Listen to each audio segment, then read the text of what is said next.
മേഖലകളിൽ നിറഞ്ഞു നിന്നിരുന്ന മഹാനാണ് ഷംസുൽ ഉലമ EK ഉസ്താദിന്റെ അനുജ സഹോദരനായ മർഹൂം EK ഹസ്സൻ മുസ്ലിയാർ.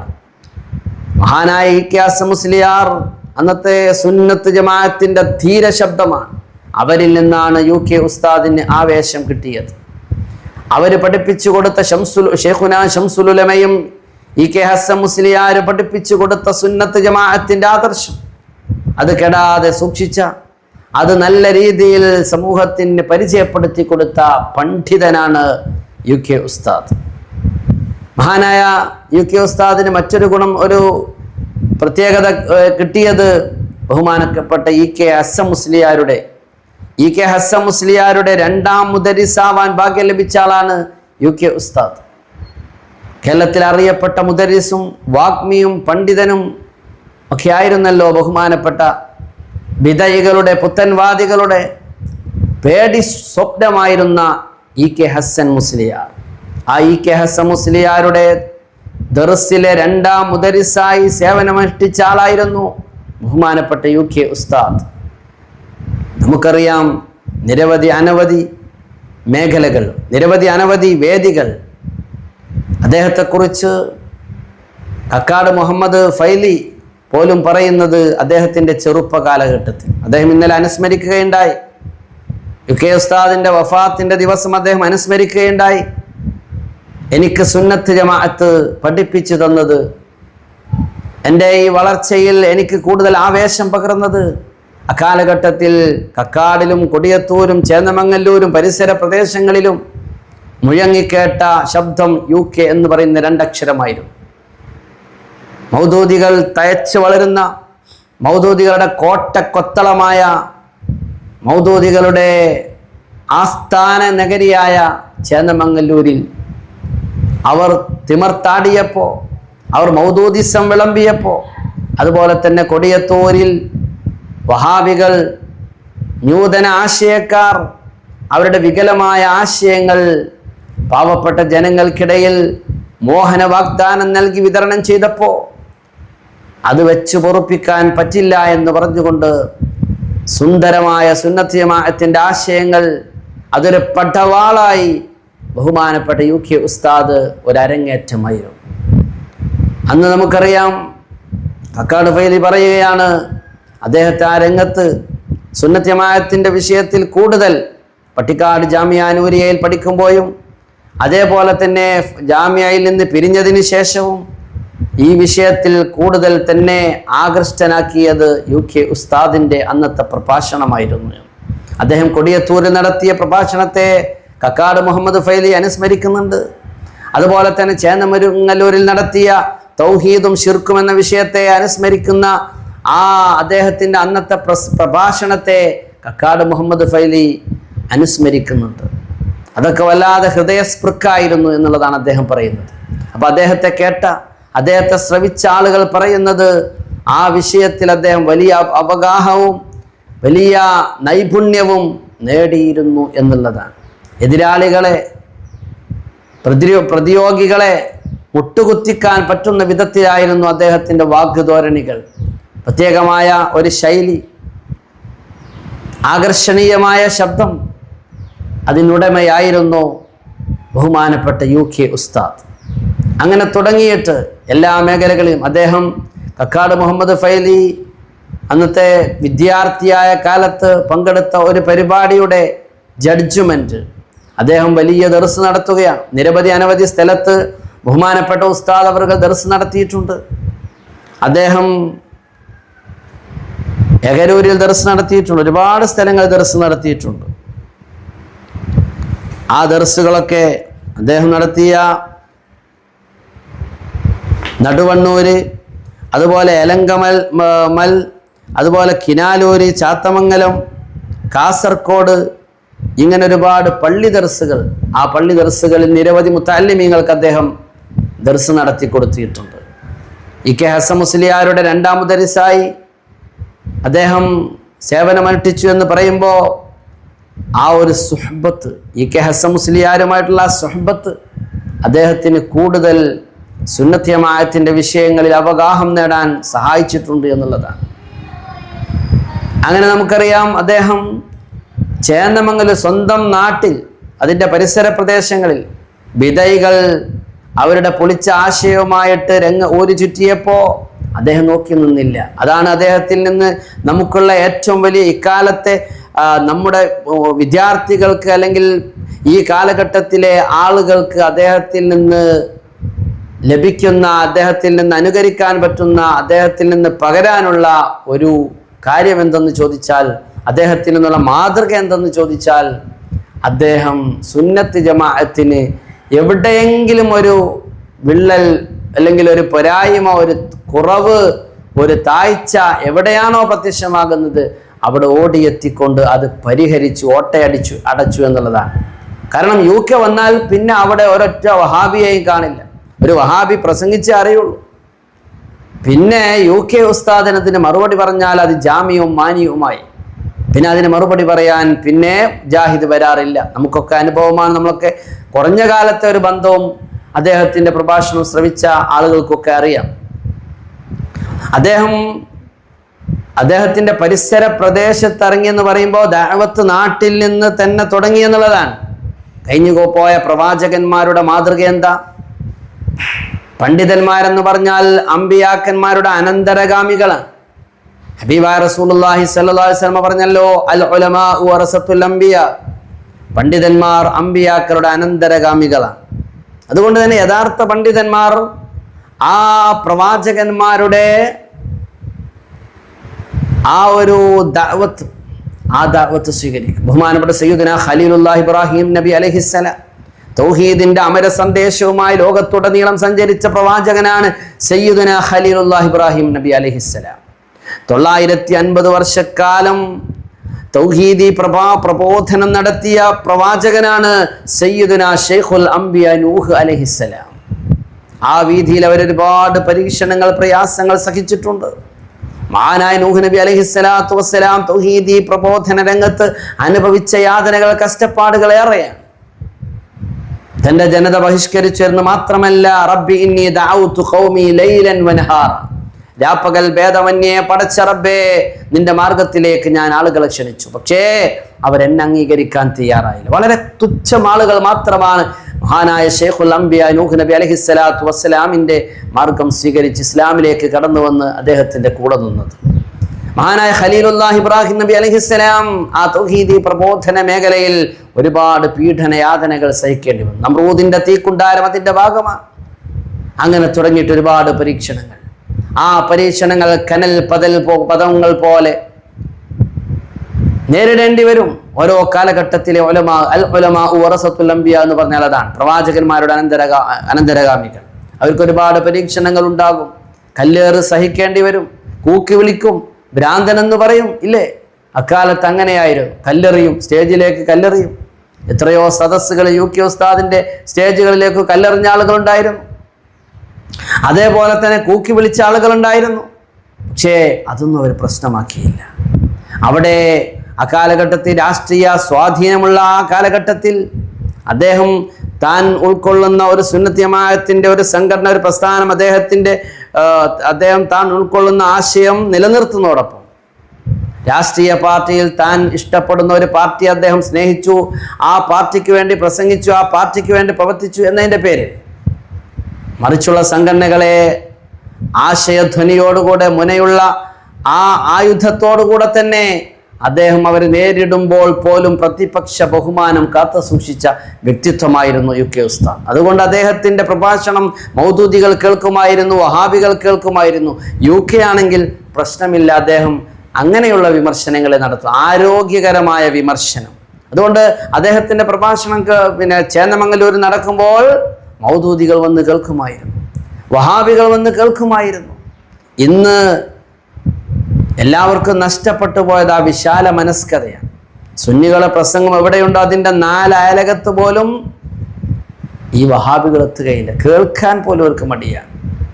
UK ഉസ്താദ് രംഗത്ത് വന്ന സാഹചര്യം എന്തെന്ന് ചോദിച്ചാൽ, അന്ന് സുന്നത്ത് ജമാഅത്തിന്റെ ആശയങ്ങളെ നടുറോട്ടിലിട്ടുകൊണ്ട് പിച്ചി ചീന്തുന്ന കാലഘട്ടം. കാരണം അന്ന് വഹാബി പ്രസ്ഥാനത്തിൽ ഇന്നത്തെ പോലെയുള്ള മൗലവിമാരല്ല. വലിയ വലിയ പണ്ഡിതന്മാരിൽ നിന്ന് ഇൽമു നുകർന്ന് പള്ളി ദർസിൽ ഓതിപ്പടിച്ച് കിതാബ് ഓതിപ്പടിച്ച് വർഷങ്ങളോളം മുദരിസായി അവസാനം ഹിദായത്ത് ലഭിക്കാതെ മാറിപ്പോയ ആളുകൾ കെ മൗലവി, വക്ക മൗലവി, MCC, EK മൗലവി, TK മൗലവി, അങ്ങനെ തുടങ്ങിയിട്ട് ആ കാലഘട്ടത്തിലെ പറപ്പൂറി മൗലവി, എടവണ്ണ അലവി മൗലവി തുടങ്ങിയിട്ടുള്ള അന്നത്തെ വലിയ വലിയ അവരൊക്കെയാണ് സുന്നി പ്രസ്ഥാനത്തിൽ നിന്ന് മറിഞ്ഞിട്ട് തലമറിഞ്ഞിട്ട് അള്ളാഹു ഹിദായത്ത് കൊടുക്കാത്തത് കൊണ്ട് ബിദഈ പ്രസ്ഥാനത്തിലേക്ക് ചേക്കേറിയത്. അവരോടാണ് നേരിടേണ്ടത്. അവർ നടത്തിയ പ്രസംഗത്തിനാണ് ഖണ്ഡനം നടത്തേണ്ടത്. അവർ വിളിച്ച വെല്ലുവിളിയാണ് ഏറ്റെടുത്തുകൊണ്ട് സംവാദം നടത്തേണ്ടത്. നമുക്കറിയാം ആ കാലഘട്ടത്തിൽ എടവണ്ണ അലവി മൗലവിയും അതുപോലെ പറപ്പൂർ മൗലവിയും ഒക്കെ വെല്ലുവിളിച്ച വെല്ലുവിളി ഏറ്റെടുത്തുകൊണ്ട് അന്നത്തെ മുത്തഅല്ലിമായിരുന്ന വെല്ലൂർ ബാഖിയാത്ത് സ്വാലിഹാത്തിൽ പഠിച്ചുകൊണ്ടിരിക്കുന്ന സമയത്ത് മഹാനായ ശൈഖുന ശംസുൽ ഉലമാ ഖദ്ദസല്ലാഹു സിർറഹുൽ അസീസ്. ആരാ ശൈഖുന ശംസുൽ ഉലമാ? പണ്ഡിതന്മാർക്ക് മാതൃകയല്ലേ? പണ്ഡിതന്മാരുടെ സൂര്യൻ എന്നറിയപ്പെടുന്ന മഹാനായ ശൈഖുന ശംസുൽ ഉലമാ നവ്വറല്ലാഹു മർഖദ. ആ മഹാനുഭാവന്റെ ദർജ അല്ലാഹു എത്തിക്കൊടുക്കട്ടെ. ആ മഹാനുഭാവൻ മഹാനായ ശൈഖുന ശംസുൽ ഉലമാ, ആ ശംസുൽ ഉലമയുടെ പാരമ്പര്യം എടുത്ത് പരിശോധിച്ച് നോക്കുകയാണെങ്കിൽ അവരുടെ കുടുംബം തന്നെ, ആ കുടുംബത്തിലേക്കാണ് കേരളത്തിലെ ആലിമ്യങ്ങൾ കൂടുതൽ പോകുന്നത്. യമനി പാരമ്പര്യമുള്ളവരാണ്. അൽ ഈമാനു യമനിയുൻ വൽ ഹിക്മത്തു യമനിയുൻ. സയ്യിദുനാ റസൂലുള്ളാഹി സ്വല്ലല്ലാഹു അലൈഹി വസല്ലമ തങ്ങൾ പഠിപ്പിച്ചു, യഥാർത്ഥ ഈമാൻ യമനികളുടേതാണ്, യഥാർത്ഥ ഹിക്മത്ത് അറിവ് അത് യമനികളുടേതാണ്. അപ്പോൾ കേരളത്തിന്റെ മണ്ണിലേക്ക് ദീനിന്റെ പ്രബോധകരായി, ദീനിന്റെ ധ്വജവാഹകരായി കടന്നു വന്ന പണ്ഡിതന്മാർ അധികം യമനി പാരമ്പര്യമുള്ളവരാണ്. മഹാനായ ശൈഖുന ശംസുൽ ഉലമാ ഖദ്ദസല്ലാഹു സിർറഹുൽ അസീസ് യമനിയാണ്. അങ്ങനെ തുടങ്ങിയിട്ട് നമ്മൾ നോക്കുമ്പോൾ മഹാനായ CM വലിയുല്ലാഹി, അള്ളാഹുവിൻ്റെ ആരിഫുകളും മഹാന്മാരും അധികവും യമനി കുടുംബത്തിൽ നിന്ന് വന്ന് ആളുകൾ നമുക്ക് കാണാൻ സാധിക്കും. അപ്പോൾ അവരുമായിട്ടൊക്കെ വലിയ ബന്ധമുള്ള മഹാനായ ശൈഖുന ശംസുൽ ഉലമയുടെ സംവാദം നമുക്കറിയാം. ഏതൊരു കാലത്ത് സുന്നത്ത് ജമാഅത്തിന്റെ ആലിമ്യങ്ങളാണ് ജ്വലിച്ചു നിൽക്കുക. കാരണം ക്രിസ്ത്യൻ പാതിരിമാർ ആളുകളെ ക്രിസ്തു മതത്തിലേക്ക്, മർക്കസുൽ ബിഷാറ കേന്ദ്രീകരിച്ചുകൊണ്ട് മഞ്ചേരിയിൽ ക്രിസ്ത്യാനികൾ ക്രിസ്തു മതത്തിലേക്ക് മിഷണറി പ്രവർത്തനം റിക്രൂട്ട്മെന്റ് നടത്തിക്കൊണ്ടിരിക്കുമ്പോൾ ആ കാലഘട്ടത്തിൽ ക്രിസ്തു മതത്തിലെ പാതിരിമാരോട് സംവദിക്കാൻ അതിന് ബൈബിൾ അറിയണം, സുറിയാനി ഭാഷ അറിയണം, അങ്ങനെ തുടങ്ങിയിട്ടുള്ള ഒരുപാട് പ്രശ്നങ്ങളുണ്ട്. അക്കാലത്ത് ആരും തയ്യാറായില്ല ക്രിസ്ത്യാനികളോട് സംവാദം നടത്താൻ. മഹാനായ ശംസുൽ ഉലമയെ വെല്ലുവിളിച്ച വെല്ലുവിളി മുജാഹിദുകൾക്ക് ഏറ്റെടുക്കാൻ കഴിഞ്ഞില്ല, ജമാഅത്തിന് ഏറ്റെടുക്കാൻ കഴിഞ്ഞില്ല. ക്രിസ്ത്യാനികളുടെ വെല്ലുവിളി ഏറ്റെടുത്തുകൊണ്ട് ഞാൻ റെഡിയാണെന്ന് പറഞ്ഞുകൊണ്ട് സംവാദത്തിന് ഓടിപ്പോയി ക്രിസ്ത്യൻ പാതിരിമാരെ മുട്ടുവിറപ്പിച്ച പണ്ഡിതന ബഹുമാനപ്പെട്ട ശൈഖുന ശംസുൽ ഉലമാ ഖദ്ദസല്ലാഹു സിർറഹുൽ അസീസ്. അത് സുന്നി പാരമ്പര്യമാണ്. കേരളത്തിൽ കഴിഞ്ഞുപോയ സംവാദങ്ങളെല്ലാം നമുക്കെടുത്ത് പരിശോധിച്ച് നോക്കുകയാണെങ്കിൽ അവിടെയൊക്കെ സുന്നത്ത് ജമാഅത്ത് മികച്ചു നിന്നതായിട്ട് കാണാൻ സാധിക്കും. സുന്നത്ത് ജമാഅത്തിന്റെ ആലിമ്യങ്ങൾ ആ രംഗത്ത് വലിയ പെർഫോം ചെയ്തതായിട്ട് നമുക്ക് കാണാൻ സാധിക്കും. അത് അന്നും ഇന്നും അങ്ങനെ തന്നെയാണ്. കാരണം അത് സുന്നത്ത് ജമാഅത്ത് അല്ലാഹുവിൻ്റെ ആലിമ്യങ്ങൾ അവരുടെ മശായിഖന്മാരിൽ നിന്ന് പൊരുത്തം വാങ്ങി നടത്തുന്ന കാര്യമാണ്. ബഹുമാനപ്പെട്ട ശൈഖുന ശംസുൽ ഉലമാ അവിടുന്ന് ആരാണ്? 30ഓളം തെറ്റിദ്ധരിച്ചു പോയ കുടുംബത്തെ ക്രിസ്തുമതത്തിലേക്ക് റിക്രൂട്ട് ചെയ്ത മുസ്ലിം കുടുംബത്തെ അദ്ദേഹത്തിന്റെ ആ സംവാദം കാരണം, പാതിരിമാർ മുട്ടുപറച്ച സംവാദം കാരണം എടക്കരയിൽ ആ കുടുംബത്തെ തിരിച്ചിങ്ങോട്ട് എത്തിക്കാൻ കഴിയും. അദ്ദേഹത്തോട് വാദപ്രതിവാദം നടത്തിയ പാതിരി പോലും ഇസ്ലാം ആശ്ലേഷിച്ചു. അതാണ് ദഅവത്ത്, അതാണ് പ്രബോധനം.